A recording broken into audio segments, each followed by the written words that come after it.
ये कहानी हमारे एक व्यूअर सूरज के साथ हुई एक सच्ची घटना पर आधारित है। 4 साल पहले कानपुर का रहने वाला सूरज अपनी फैमिली के साथ एक नए घर में शिफ्ट हुआ था। उसके 12th के एग्जाम्स नजदीक आ रहे थे और वो उन्हीं के लिए प्रिपेयर कर रहा था। सूरज वैसे तो एक ब्रिलियंट स्टूडेंट था, पर जब से वो उस घर में आया था तब से उसका पढ़ाई पर से ध्यान हटने लगा था। धीरे धीरे स्कूल एग्जाम्स में उसके मार्क्स कम होते चले गए और सूरज थोड़ा अलग अलग सा रहने लगा। वो हमेशा अपने कमरे में ही घुसा रहता था और काफी चिड़चिड़ा भी हो गया था। उसके पेरेंट्स को उसकी चिंता होने लगी थी। उन्होंने उसे समझाने के लिए उसके बड़े मामा को अपने घर बुलाया। सूरज उनके काफी करीब था और उनसे अपनी सारी बातें शेयर करता था। उसके मामा, जो कि एक पंडित भी थे, उनके नए घर में पहली बार आ रहे थे। घर में घुसते ही उन्हें एक नेगेटिव एनर्जी महसूस हुई जो सीधा सूरज के रूम से आ रही थी। उन्होंने सूरज को अपने पास बुलाया और उससे बहुत प्यार से पूछा कि क्या कोई उसे परेशान कर रहा है। तब सूरज ने बहुत घबराते हुए बताया कि उसे ऐसा लगता है कि उसके कमरे में और भी लोग रहते हैं। उसे दिन भर अलग अलग लोग दिखाई देते हैं जो पलक झपकते ही गायब हो जाते हैं। कभी बेड पर दीवार की ओर देखती हुई एक औरत, तो कभी खिड़की की ओर मुंह करके खड़ा हुआ एक छोटा सा लड़का। सूरज की बातें सुनकर उसके मामा ने उसके घर के बारे में आसपास के लोगों से मालूम किया तो उन्हें पता चला कि जहां अभी सूरज का कमरा बना हुआ है वहां सदियों पहले एक बड़ा गहरा कुआं हुआ करता था। कई लोगों की उस कुएं में गिरकर मौत हो गई थी और इसीलिए उस कुएं को बंद कर दिया गया था। उसके मामा ने जब ये बात सूरज के पेरेंट्स को बताई तब वो दंग रह गए। उसके मामा ने बताया कि ये नेगेटिव एनर्जी उसके कमरे में उन लोगों की भटकती आत्माओं की थी जो उस कुएं में गिरकर मर गए होंगे, पर आज तक उन्हें मुक्ति नहीं मिली। उन्होंने सूरज के पेरेंट्स को कहा कि कल सुबह आकर वो उनके घर में एक पूजा करवाएंगे और आज रात के लिए सूरज को वो अपने साथ ही सुलाएं। सूरज इस बात से अनजान अपने अगले दिन होने वाले एग्जाम के लिए अपने कमरे में पढ़ाई कर रहा था। जब उसकी मां ने उसे सोने के लिए अपने कमरे में बुलाया तो उसने कहा कि वो बस रिवीजन करके आ रहा है। सूरज रिवीजन कर ही रहा था कि उसने देखा कि फिर से एक औरत उसके बेड पर बैठी है और वही छोटा लड़का खिड़की की तरफ मुंह करके खड़ा है। सूरज ने घबराकर उनको आवाज लगाई, कौन है वहां? इसके बाद सूरज के साथ जो हुआ वो उसे कभी नहीं भूल पाया। पहले उस लड़के ने अपनी गर्दन पूरी उल्टी घुमाई और फिर उस औरत ने। इतने में उस कमरे के नीचे से एक एक करके लोग निकलने लगे और वो धीरे धीरे सूरज के करीब आने लगे। उन सभी के लंबे लंबे हाथ सूरज को नीचे जमीन में खींचने लगे। तब सूरज जोर से चिल्लाने लगा, बचाओ बचाओ! और उसके पेरेंट्स भागे भागे उसके कमरे में आए और लाइट ऑन करी। उन्होंने देखा कि सूरज जमीन पर बैठा कांप रहा था और उसके आसपास कोई भी नहीं था। उसकी हालत बहुत खराब थी और उसके पेरेंट्स तुरंत उसे हॉस्पिटल ले गए। सूरज इतना डरा हुआ था कि उसका फीवर उतर ही नहीं रहा था। डॉक्टर ने उसे एक इंजेक्शन देकर सुला दिया।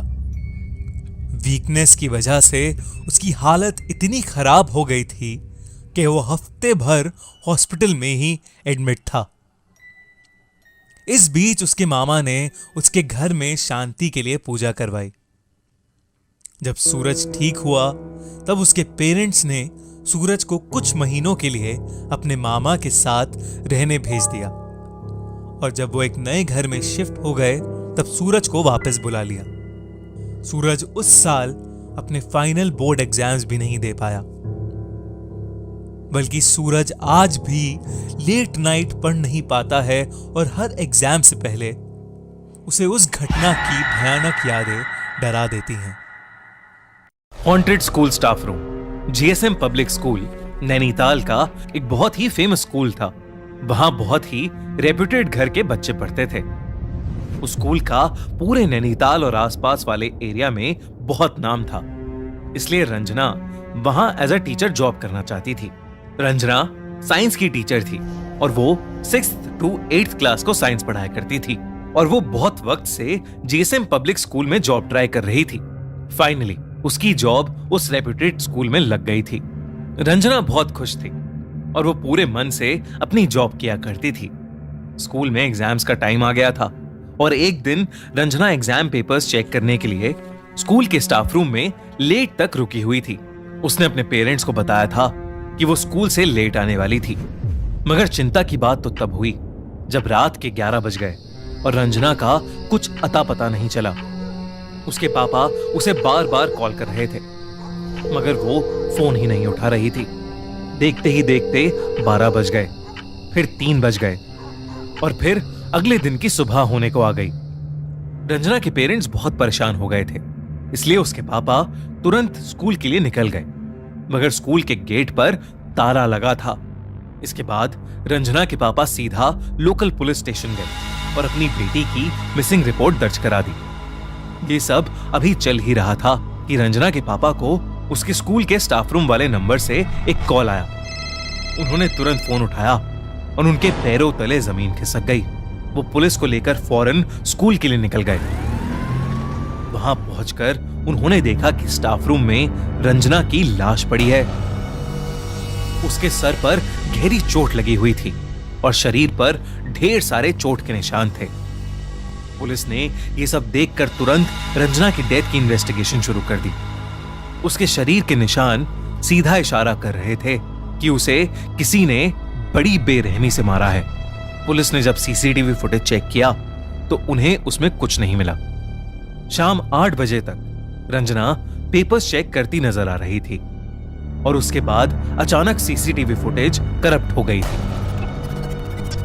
यह केस पूरे नैनीताल में फेमस हो गया और जीएसएम पब्लिक स्कूल काफी चर्चा में रहने लगा। स्कूल की प्रिंसिपल को यह बात बिल्कुल पसंद नहीं आ रही थी कि उसकी स्कूल की रेपुटेशन खराब हो रही है।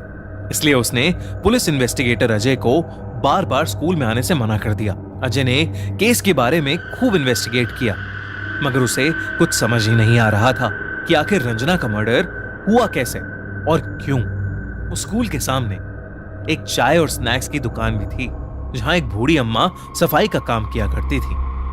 एक बार अजय जब वहां पर चाय पी रहा था तो वो बूढ़ी अम्मा अचानक से बोल पड़ी कि उस स्कूल में भूत है और उस भूत ने ही उस टीचर को मारा है। ये सुनकर पहले तो अजय हंस पड़ा लेकिन फिर कुछ देर बाद उसने सोचा कि वो एक बार रात में जाके स्टाफ रूम चेक करके ही क्यों ना आ जाए। इसलिए एक शाम स्कूल बंद होने के बाद अजय गार्ड से स्कूल खुलवाकर चुपचाप स्टाफ रूम में इन्वेस्टिगेट करने चला गया। स्टाफ रूम में जाते ही उसको कुछ अजीब सा महसूस होने लगा। अचानक ही स्टाफ रूम का टेम्परेचर ठंडा पड़ गया था। अजय ने स्टाफ रूम को अंदर से बंद किया और फिर इन्वेस्टिगेट करने लगा। उसने रंजना का लॉकर खोला और डॉक्यूमेंट्स देखने लगा। तभी स्टाफ रूम की सारी लाइट्स फ्लिकर करने लगी। अजय ने ट्यूबलाइट थोड़ी घुमाई ताकि लाइट फ्लिकर होनी बंद हो जाए और वो जलबुझ बंद भी हो गई। इन सब पे ध्यान न देता हुआ अजय दोबारा अपना काम करने लगा कि तभी रूम में लगी ट्यूबलाइट ब्लास्ट हो गई और पूरे स्टाफ रूम में अंधेरा छा गया। अजय ने इस बात को ज्यादा सीरियसली नहीं लिया और सभी पेपर्स उठाकर रूम से बाहर जाने लगा। मगर स्टाफ रूम का दरवाजा अब खुल ही नहीं रहा था। उसने दरवाजा खोलने की बहुत कोशिश की मगर वो खुल ही नहीं रहा था। तभी अजय को अपने पीछे से किसी औरत के रोने की आवाज आई। वो पलटा और उसका दिल बुरी तरह दहल गया। एक औरत दीवार की तरफ मुंह करके जमीन पर बैठी रो रही थी। अजय की धड़कनें ये देखकर बहुत तेज हो गई थीं, क्योंकि पूरे स्कूल में उसके अलावा कोई था ही नहीं। वो पूरी जान लगाकर दोबारा दरवाजा खोलने की कोशिश में लग गया मगर अगले ही सेकंड वो बर्फ सा वहीं जम गया। वो धीरे से मुड़ा तो उसने देखा कि वो औरत ठीक उसके पीछे छत से उल्टी लटकी हुई है। जब उसने ध्यान से उसका चेहरा देखा तो उसकी आंखें फटी की फटी रह गईं। वो औरत कोई और नहीं बल्कि रंजना ही थी। उसकी आत्मा उसी स्टाफ रूम में कैद थी।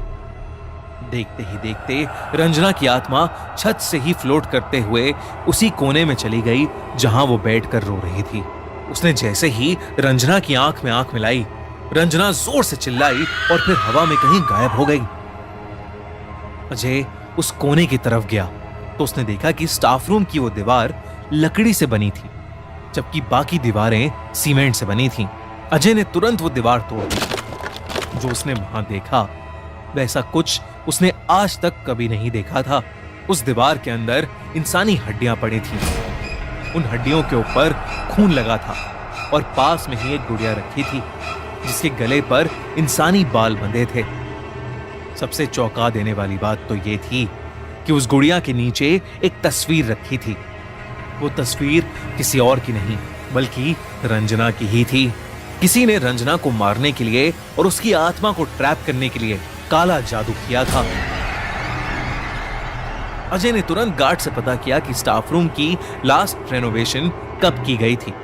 तो गार्ड ने उसे बताया कि कुछ हफ्ते पहले ही स्टाफ रूम की दीवारों पर पेंट किया गया था। अजय ने गार्ड से रेनोवेशन कराने वाले ठेकेदार का नंबर लिया और उससे पूछताछ की। पूछताछ में पता चला कि रेनोवेशन का ऑर्डर तो प्रिंसिपल ने दिया था, मगर जीएसएम पब्लिक स्कूल के साइंस टीचर अनेक घोष काम के बीच में बहुत बार स्टाफ रूम में आया करते थे। एक दिन वो ही प्रिंसिपल से साइन डॉक्यूमेंट लाए जिसमें लिखा था कि स्टाफ रूम की एक दीवार को लकड़ी का बनाया जाए। इंस्पेक्टर अजय ने तुरंत अनीक को अरेस्ट कर लिया। शुरू में तो अनीक ने कुछ नहीं बोला, मगर सख्ती करने पर उसने अजय को सब कुछ सच बता दिया। धीरे धीरे अनीक रंजना को पसंद करने लगा था, मगर रंजना को उसमें कोई इंटरेस्ट नहीं था।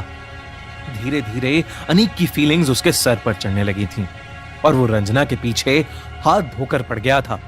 एक दिन जब उसने देखा कि रंजना किसी दूसरे लड़के से हंस खेल कर बात कर रही है तो अनीक गुस्से से पागल हो गया।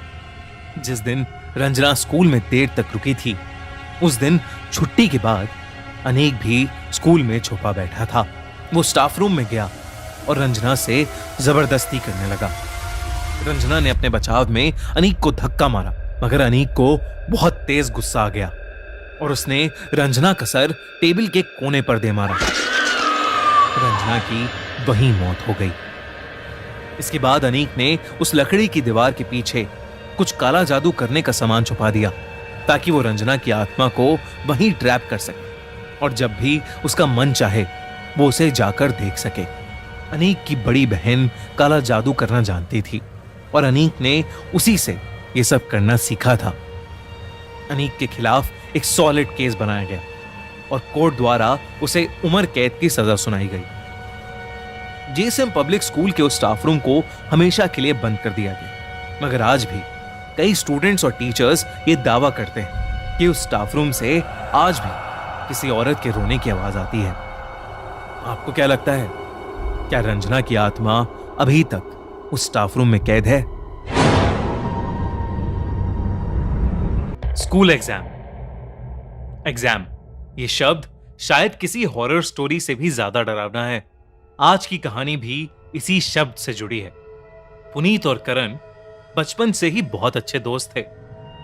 वो नर्सरी से लेकर 11th क्लास तक एक ही क्लास में पढ़ते आए थे और वो दोनों ही बचपन से पढ़ाई में थोड़े कमजोर थे, पर दोनों स्पोर्ट्स में बहुत अच्छे थे।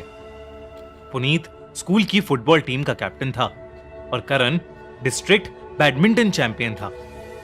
टूर्नामेंट्स में बिजी रहने की वजह से दोनों को ही पढ़ाई करने का बहुत ही कम टाइम मिलता था। पूरा साल कैसे निकल गया उन्हें पता ही नहीं चला और अब उनके फाइनल एग्जाम्स शुरू होने में सिर्फ 10 दिन बचे थे। उन दोनों का उन एग्जाम्स में पास होना बहुत जरूरी था, क्योंकि अगर वो फेल होते तो उनके पेरेंट्स उनके सारे स्पोर्ट्स छुड़वा देते। पुनीत और करण पढ़ने की कोशिश भी कर रहे थे, लेकिन पढ़ाई में उनका मन ही नहीं लग रहा था। एग्जाम में फेल होने का डर उन्हें सताए जा रहा था। ऐसे ही करते करते 9 दिन और बीत गए और अब भी दोनों के बहुत ही बुरे हाल थे। अगली सुबह एग्जाम था और ना तो पुनीत और ना ही करण को कुछ भी आता था। तभी पुनीत के दिमाग में एक आइडिया आया। उसने करण से कहा कि उस आइडिया में बहुत रिस्क है, लेकिन अब बस वही तरकीब थी जो उन्हें कल के पेपर में पास करा सकती थी। उनके स्कूल प्रिंसिपल का बेटा योगेश पुनीत का बहुत अच्छा दोस्त था। उसने योगेश को रात को फोन करके उससे उसकी मम्मी की ऑफिस की चाबी मांगी। योगेश ने दोस्ती निभाते हुए अपने घर की बालकनी से चाबी नीचे फेंककर पुनीत और करण को स्कूल के प्रिंसिपल ऑफिस की चाबी दे दी। पुनीत और करण का प्लान बहुत सिंपल सा था। वो जानते थे कि एग्जाम से एक दिन पहले ही क्वेश्चन पेपर प्रिंसिपल ऑफिस में आ जाता था। उन्हें बस वही पेपर ढूंढकर उसके क्वेश्चंस कॉपी करके घर लाने थे, पर वो नहीं जानते थे कि उनका ये सीधा सा दिखने वाला प्लान उन्हें कितना उल्टा पड़ने वाला था। जैसे तैसे करके वो स्कूल की दीवार टाप कर स्कूल के अंदर घुस गए। रात के अंधेरे में स्कूल अपने आप में बहुत ही डरावना लग रहा था। वहां स्कूल गार्ड के अलावा और कोई भी नहीं था। वो स्कूल गार्ड से छुपते हुए प्रिंसिपल ऑफिस तक पहुंचे और पुनीत चाबी से लॉक को खोलने लगा कि तभी करण को अपनी गर्दन पर थोड़ी ठंडी हवा महसूस हुई। उसने अपने बाईं तरफ देखा तो उसे ऐसा लगा कि जैसे कॉरिडोर के एंड में कोई खड़ा उन्हें देख रहा है। करण पुनीत को बुलाने के लिए मुड़ा, पर जब उन दोनों ने वहां पर देखा तो उस कॉरिडोर में कोई भी नहीं था। पुनीत ने करण की बात को नजरअंदाज किया और ऑफिस का ताला खोलकर वो दोनों तुरंत ऑफिस के अंदर घुस गए। वो दोनों ऑफिस में उस क्वेश्चन पेपर को ढूंढने में लग गए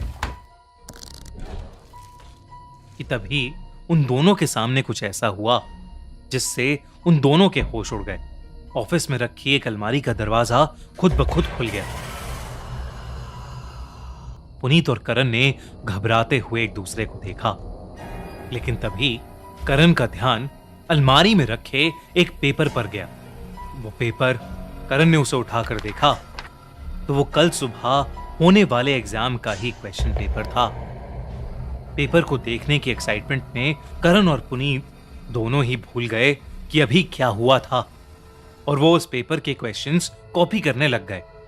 तभी अचानक से प्रिंसिपल के दरवाजे पर किसी ने नॉक किया। दरवाजे पर नॉक सुनकर पुनीत और करण का दिल उनके मुंह में आ गया। उन्हें लगा कि शायद योगेश ने प्रिंसिपल मैम को बता दिया है और वो उन्हें रंगे हाथों पकड़ने यहां आ गई हैं। वो दोनों बिना किसी आवाज किए प्रिंसिपल डेस्क के नीचे छुप गए। दरवाजे पर हो रही ठक-ठक धीरे धीरे बढ़ती जा रही थी।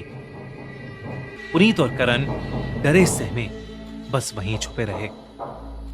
देखते ही देखते कोई उस दरवाजे को अब जोर जोर से पीटने लगा था। ऐसा लग रहा था कि वो दरवाजा बस अब टूट ही जाएगा, पर तभी एकदम से सन्नाटा हो गया। दरवाजे पर हो रही ठक-ठक एकदम से बंद हो गई। पुनीत ने डेस्क के पीछे से उठकर दरवाजे पर नजर डाली और उसकी आंखों के सामने वो दरवाजा धीरे धीरे खुलने लगा। वो दरवाजा पूरा खुल गया, पर दरवाजे के उस ओर कोई नहीं था। जो कुछ भी हो रहा था वो पुनीत और करण की समझ से परे था। वो बस उस एग्जाम पेपर के क्वेश्चंस कॉपी कर कर वहां से निकलना चाहते थे, पर उनका वहां से निकलना इतना आसान नहीं होने वाला था। पुनीत और करण ने डेस्क के नीचे बैठे बैठे ही क्वेश्चंस कॉपी करना शुरू कर दिया। जितने भी क्वेश्चंस कॉपी हो सकते थे उतने क्वेश्चंस उन्होंने कॉपी किए और उस रूम से बाहर भागने लगे। पर वो जैसे ही कमरे से निकलने लगे उनका पैर कहीं अटका और दोनों ही मुंह के बल नीचे गिर गए। गिरने पर करण की नाक पर बहुत जोर से चोट लग गई और उसकी नाक से खून बहने लगा। वो झटका उसे इतनी जोर से लगा कि करण देखते देखते ही वहीं बेहोश हो गया। पुनीत करण को देख ही रहा था कि तभी उसे अपने पीछे कुछ महसूस हुआ। उसने जमीन पर लेटे लेटे ही अपनी गर्दन को घुमाया तो उसे अपने पास नीले सड़े हुए पैर दिखे। उन पैरों में पस पड़ी हुई थी और वो देखने में बहुत ही ज्यादा भयानक लग रहे थे।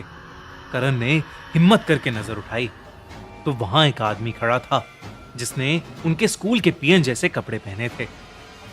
उसका मुंह इतना सफेद था जैसे उसके शरीर में कोई खून ही ना हो। उसे देखकर ही पुनीत की चीख निकल गई।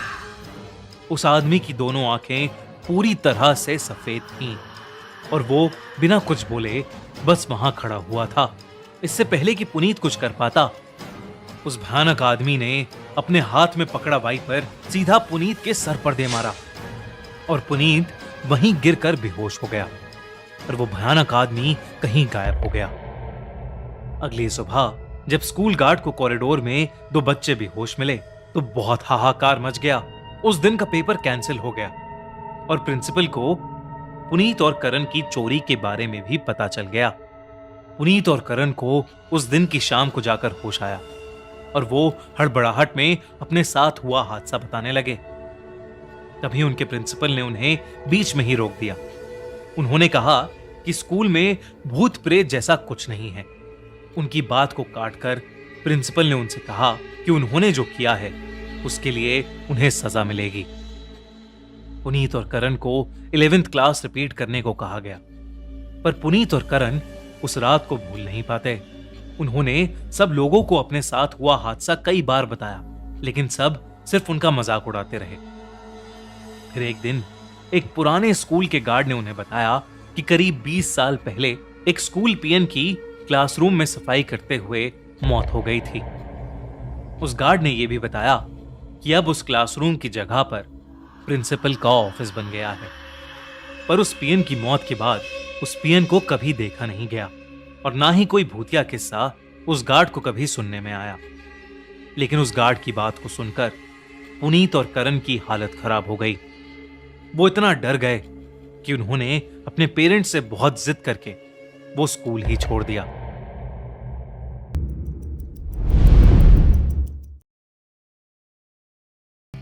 ये कहानी 19 साल के इवान की है।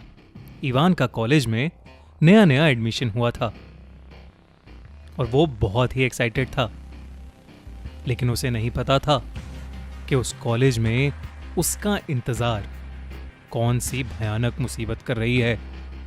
उसका कॉलेज में पहला दिन था। जब वो अपने लेक्चर्स खत्म करके अपने हॉस्टल रूम की तरफ जा रहा था, तभी उस कॉरिडोर में उसे एक औरत खड़ी दिखी। वो दूर से ही इवान को घूर कर देख रही थी। उसे लगा कि वो कोई खड़ूस सी टीचर है, तो वो चुपचाप अपने रूम में चला गया। उस दिन के बाद इवान अक्सर उस टीचर को अपने रूम के बाहर वाले कॉरिडोर में देखता था और वो हमेशा उसी वक्त दिखती थी जिस वक्त उस कॉरिडोर में और कोई भी नहीं होता था। इवान को यह बात अजीब लगती थी और इसीलिए उसने कई बार उस टीचर को ग्रीट करने की कोशिश भी की, लेकिन वो टीचर कभी कोई रिएक्शन ही नहीं देती थी, बस इवान को घूरती रहती थी। उस कॉलेज में 2 लाइब्रेरी थी, एक जो नई नई बनी थी और एक बहुत पुरानी।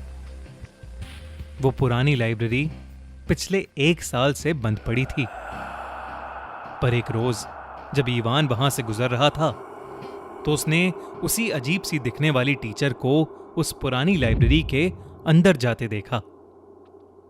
उसने सोचा कि वो उस टीचर को फॉलो करेगा और पता लगाएगा कि आखिरकार वो है कौन। वो लाइब्रेरी बहुत ही खराब कंडीशन में थी और उसके अंदर से एक अजीब सी बू आ रही थी। उस लाइब्रेरी में उस टीचर और इवान के अलावा और कोई भी दिखाई नहीं दे रहा था। लाइब्रेरी के आखिरी हिस्से में इवान को वो टीचर खड़ी दिखी। वो टीचर दीवार पर कुछ लिख रही थी और साथ ही कुछ बड़बड़ा रही थी। इवान चुपचाप दूर से खड़ा उस टीचर को देखे जा रहा था।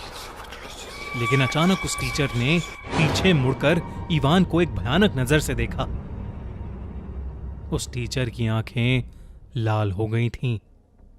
इवान को एक अजीब सा डर लगने लगा था, इसलिए वो जल्दी से वहां से निकल गया। जब उसने उस लाइब्रेरी से बाहर निकलकर दरवाजे पर गौर किया तो उसने देखा कि वहां ताला लगा था। इवान को कुछ समझ नहीं आ रहा था, तो वो अपने हॉस्टल की तरफ वापस चला गया। उसके हॉस्टल वार्डन ने उसकी ऐसी घबराई हुई हालत देखकर उससे पूछा कि अचानक उसे क्या हो गया है। जब उसने पूरी बात अपने हॉस्टल के वार्डन को बताई तो वार्डन अचानक चौंक उठा। ऐसा लग रहा था कि मानो इवान की बात सुनकर वो सुन्न पड़ गया हो। वार्डन को देखकर इवान और डर गया और उसने वार्डन से पूछा कि उसे क्या हो गया और वो टीचर आखिर है कौन। वार्डन ने इवान से तो कुछ नहीं कहा, लेकिन उसे एक वार्निंग जरूर दी कि वो दोबारा भूल कर भी उस पुरानी लाइब्रेरी के आसपास न भटके। डरे हुए इवान ने अपनी गर्दन हिलाई और अपने रूम में चला गया। रात में इवान अपने रूममेट रॉन के साथ बैठा हुआ था। वो एक दूसरे से बातें कर रहे थे कि तभी इवान को अपने रूम के दरवाजे के नीचे किसी की परछाई नजर आई। इवान ने दरवाजा खोला तो वहां कोई भी नहीं था। रॉन ने उससे पूछा कि वो इतना टेंस्ड क्यों है। तब इवान ने रॉन को उस अजीब सी दिखने वाली टीचर के बारे में बताया, जिसे सुनकर रॉन भी बहुत हैरान हो गया। रॉन ने इवान से कहा कि उसे भी वो टीचर कई बार दिखी है, कभी उनके रूम के बाहर वाले कॉरिडोर में तो कभी वाटर कूलर के पास। वो दोनों बातें कर ही रहे थे कि इतनी देर में इवान और रॉन के रूम के बाहर फिर कोई परछाई आई। इस बार वो दोनों अपने रूम से बाहर आकर कॉरिडोर में उस परछाई को ढूंढने लगे। कुछ आगे जाते ही वो दोनों उसी पुरानी लाइब्रेरी तक पहुंच गए थे। हॉस्टल वार्डन की चेतावनी के बावजूद इवान रॉन को लेकर उस लाइब्रेरी के अंदर चला गया। लाइब्रेरी के अंदर अब भी बहुत तेज एक बू आ रही थी, जैसे कई दिनों से कुछ सड़ रहा हो। लाइब्रेरी की डरावनी शांति में उन्हें किसी की तेज आवाज में कुछ बड़बड़ाने की आवाज सुनाई दे रही थी। जब रॉन और इवान उस आवाज के पास गए तो उन्होंने देखा कि वो टीचर लाइब्रेरी के पीछे वाले कोने में खुद को नोच रही है और जोर जोर से कुछ बड़बड़ाए जा रही है। इवान और रॉन ये देखकर बहुत ज्यादा डर गए। जैसे ही वो वहां से निकलने वाले थे, लाइब्रेरी का दरवाजा अपने आप बंद हो गया। इवान और रॉन मुड़े तो उनके पैरों तले जमीन खिसक गई। उस टीचर का चेहरा बेहद डरावना हो गया था। वो हवा में उड़ रही थी और धीरे धीरे दोनों लड़कों की तरफ बढ़ रही थी। उसके बड़बड़ाने की आवाज अब और तेज हो रही थी। उसने चिल्लाते हुए इवान और रॉन का गला पकड़ने के लिए हाथ बढ़ाया, लेकिन तभी लाइब्रेरी का दरवाजा खोलकर उनके हॉस्टल का वार्डन वहां आ गया। वार्डन के वहां आते ही वो टीचर वहां से गायब हो गई। इवान और रॉन की खराब हालत को देखकर हॉस्टल वार्डन उन दोनों को जल्दी से कॉलेज के मेडिकल रूम में ले गया। अगले दिन जब वो दोनों थोड़ा बेहतर महसूस कर रहे थे, तब हॉस्टल वार्डन ने उन्हें बताया कि 1 साल पहले कॉलेज की एक टीचर ने उस लाइब्रेरी में 2 बच्चों को मारने के बाद खुद भी सुसाइड कर लिया था। वो अपनी पर्सनल लाइफ की वजह से मेंटली अनस्टेबल हो गई थी और वो इतनी पागल हो गई थी कि उसने उन दोनों बच्चों को नोच नोच कर मार डाला। इत्तेफाक से वो स्टूडेंट्स जो मरे वो उसी रूम में रहते थे जिस रूम में अभी इवान और रॉन रह रहे थे। उसी दिन इवान और रॉन का रूम चेंज कर दिया गया और उस पुरानी लाइब्रेरी को हमेशा हमेशा के लिए तोड़वा दिया गया। उसके बाद से उस कॉलेज में फिर कभी उस टीचर को नहीं देखा गया। इवान और रॉन उस रात बाल बाल बच तो गए, लेकिन वो आज भी उस भयानक टीचर के भूत के बारे में सोचकर कांप उठते हैं। Exam day in haunted school. 12th class में पढ़ रहे ऋषि के लिए आज एक बहुत बड़ा दिन था। ऋषि राजस्थान के एक छोटे से शहर से था और पिछले 2 सालों से अपने घर से दूर जयपुर में वो अपनी इंजीनियरिंग की एंट्रेंस के लिए प्रिपेयर कर रहा था। आज उसका एंट्रेंस एग्जाम था और वो ऑलरेडी बहुत लेट हो चुका था क्योंकि एग्जाम सेंटर भी दूर था। तो ऋषि बिना देरी करते हुए सेंटर पहुंचने के लिए अपनी बाइक फुल स्पीड पर चला रहा था। जैसे जैसे शहर पीछे छूटता गया, रास्ता और ज्यादा सुनसान होता गया। उसका एग्जाम सेंटर था राजामल सीनियर सेकेंडरी स्कूल। जैसे ही ऋषि को स्कूल की बिल्डिंग दिखाई दी, उसके दिल की धड़कनें तेज हो गईं। ऋषि ने अपनी रिस्ट वॉच में टाइम देखा तो ऑलरेडी एग्जाम स्टार्ट हुए 5 मिनट बीत चुके थे। उसने जल्दी से स्कूल के बाहर बाइक खड़ी की और गार्ड से अंदर जाने की भीख मांगने लगा, लेकिन वो गार्ड बस मुस्कुराया और उसने उसको आसानी से अंदर जाने दिया। अंदर जाते हुए जब ऋषि ने उसके चेहरे की तरफ देखा तो एक अजीब सी चमक उसकी आंखों में थी, जैसे कोई सालों बाद वहां आया हो। स्कूल के हॉलवे में सब कुछ नॉर्मल लग रहा था। एक बड़ा सा कॉरिडोर और क्लासरूम जिनके डोर्स खुले हुए थे और सारे स्टूडेंट्स पहले से ही क्लासरूम में थे और उन्होंने अपना एग्जाम लिखना स्टार्ट कर दिया था। ऋषि भी भागकर अपने एग्जाम हॉल में गया। उसे पेपर डिस्ट्रीब्यूट हुआ और वो जल्दी जल्दी अपने आंसर्स लिखने लगा। पहले 30 मिनट सब कुछ बिल्कुल नॉर्मल रहा। ऋषि अपनी पूरी कंसंट्रेशन के साथ अपने आंसर्स लिख रहा था। अब तक वो 4 आंसर्स का जवाब दे चुका था। घड़ी में 10:35 हो गए थे। 5th आंसर लिखते ही जैसे ही उसकी नजर सामने खड़ी टीचर पर गई, वो अचानक से घबरा गया क्योंकि वो टीचर उसे बड़े अजीब तरीके से घूर कर देख रही थी। पर ऋषि ने उन पर ध्यान न देते हुए वापस अपने एग्जाम पेपर पर लिखना शुरू कर दिया, लेकिन उसे कुछ बहुत अजीब दिखा। उसने देखा कि अभी अभी जो 5th क्वेश्चन का आंसर उसने लिखा था वो आंसर शीट पर था ही नहीं। आंसर शीट में अभी भी आंसर नंबर 4 ही था, उसके आगे कुछ नहीं। ऋषि को कुछ समझ नहीं आया। उसने टाइम देखा तो घड़ी अभी भी 10:35 दिखा रही थी। 10 मिनट पहले भी यही टाइम था जब उसने आंसर नंबर 4 लिखा था। तभी ऋषि ने महसूस किया कि एग्जाम हॉल के स्टूडेंट्स अजीब बिहेव कर रहे थे। सब बिल्कुल चुप, बिना एक भी आवाज के लिख रहे थे। तभी एक लड़का जोर से अपनी उंगली डेस्क पर घिसने लगा। अपनी उंगली घिसते हुए उसका एक नाखून निकल गया, पर वो तब भी नहीं रुका। ये देखकर ऋषि को कुछ समझ नहीं आ रहा था, क्योंकि जहां वो लड़का रुक ही नहीं रहा था, वहीं बाकी सब, यहां तक कि एग्जाम टीचर भी उस लड़के की तरफ नहीं देख रही थी। तभी ऋषि को एक कोने से एक और आवाज आई। उसने मुड़कर देखा तो एक लड़की बिना रुके पागलों की तरह अपने एग्जाम बोर्ड को अपने सर पर मार रही थी। वहीं एक लड़का अपने पेन से अपने हाथ को चुभाए जा रहा था। अचानक एक और लड़की जोर से रोने लगी और वो अपने बाल अपने मुंह में डालकर चबाने लगी। ये सब देखकर ऋषि ने उस टीचर को आवाज लगाई, लेकिन वो टीचर वहां खड़ी बड़ी अजीब तरीके से बस मुस्कुराए जा रही थी। ऋषि को कुछ समझ नहीं आ रहा था कि उस एग्जाम हॉल में चल क्या रहा है। अचानक उस एग्जाम हॉल में कहीं से धुआं आने लगा। ऐसा लग रहा था जैसे किसी के सड़ते हुए मांस की बू हो। ऋषि ने जब धुएं की तरफ देखा तो उसे दिखा कि एक लड़की की शर्ट जल रही है। देखते ही देखते एक और लड़का अचानक से चिल्लाते हुए अपने हाथों से अपने आप को पागलों की तरह नोचने लगा, जैसे वो जल रहा हो। जिसके बाद वो रोते हुए चीखने लगा, मुझे यहां से निकलने दो। ऋषि ने देखा कि जो लड़की उसके ठीक सामने बैठी थी, उसके हाथ अपने आप लाल हो रहे थे, जैसे किसी ने उस पर तेजाब डाल दिया हो। वो टीचर जो पहले नॉर्मल थी, सब कुछ चुप होने को कहने लगी और तभी उसकी आंखें एकदम से सफेद पड़ गईं। उसने जबरदस्ती अपने हाथ से अपना मुंह चीर दिया, जैसे वो अपनी जलती हुई चमड़ी उतार रही हो। ऋषि ने जब ये सब देखा तो वो डर के मारे सुन्न पड़ गया था।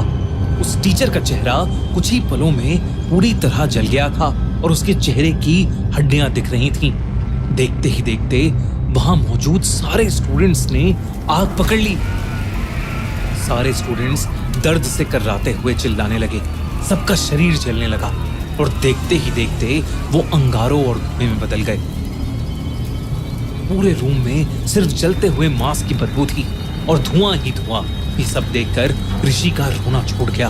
वो उस एग्जाम हॉल से किसी भी तरह बाहर निकलना चाहता था, लेकिन जैसे ही वो वहां से भागने के लिए उठा, किसी ने उसका पैर पकड़ लिया। जब उसने नीचे देखा तो वहां उन सभी स्टूडेंट्स की जली हुई बॉडीज पड़ी थी और उनमें से एक हाथ में ऋषि का पैर पकड़ा हुआ था। ऋषि ने किसी तरह हिम्मत जुटाई और वो अपना पैर छुड़ा के चीखते हुए उस कमरे से बाहर भागा। जैसे ही वो बाहर निकला, ऋषि को ऐसा लगा कि उस क्लासरूम में कोई बम फूटा हो। कुछ देर बाद बेहोश ऋषि उस स्कूल के एक मेल टीचर को दिखा। वो एक बंद क्लासरूम के बाहर पड़ा था। उसे फौरन स्कूल के मेडिकल रूम में ले जाया गया। कुछ ही देर में ऋषि को होश आया और उसने उस टीचर को अपने साथ हुआ पूरा हादसा बताया। और तब उस टीचर को लगा कि ऋषि एग्जाम ना देने के लिए एक मनगढ़ंत कहानी बना रहा है। उस टीचर ने बताया कि ऋषि कभी अपने एग्जाम रूम में गया ही नहीं और जिस रूम की वो बात कर रहा है वो पिछले कई सालों से बंद पड़ा है। ऋषि को विश्वास नहीं हुआ तो वो मेडिकल रूम से निकलकर उसी रूम में वापस गया और वाकई उस क्लासरूम में सच में ताला लगा हुआ था। ऋषि को लगा कि उसने शायद कोई बुरा सपना देखा है और वो मायूस होकर स्कूल से बाहर निकल ही रहा था कि उस स्कूल गार्ड ने उसे कुछ ऐसा बताया जिसे सुनकर ऋषि के होश उड़ गए। उसने बताया कि कुछ साल पहले उस स्कूल के क्लासरूम में एग्जाम चल रहा था, लेकिन किसी लड़के ने एग्जाम रोकने के लिए उस रूम में पटाखे फोड़ने का प्लान बनाया ताकि टीचर डर जाए और एग्जाम ना हो। पर उस पटाखे की वजह से क्लासरूम के पर्दों में आग लग गई और वो आग ऐसी फैली कि पूरा क्लासरूम जल के राख हो गया। करीब 10:30 बजे हुए इस एक्सीडेंट में 40 स्टूडेंट्स और एक टीचर जलकर मारे गए और तब से उस स्कूल में कई लोगों ने उनकी आत्माओं को उस रूम के अंदर देखा है। इसलिए उस रूम को हमेशा हमेशा के लिए बंद कर दिया गया है। ये सब सुनने के बाद ऋषि शॉक था, लेकिन उसे समझ आ गया था कि उसके साथ जो भी हुआ है वो कोई सपना नहीं था, बल्कि वो उस दिन शायद मौत के मुंह से बचा। हम होप करते हैं कि कभी आपके एग्जाम्स में ऐसा कुछ ना हो और आपके सारे एग्जाम्स बहुत अच्छे जाएं। Wish you all the very best. और ऐसे ही दिल दहला देने वाली स्टोरीज के लिए खूनी मंडे चैनल को सब्सक्राइब करना मत भूलना।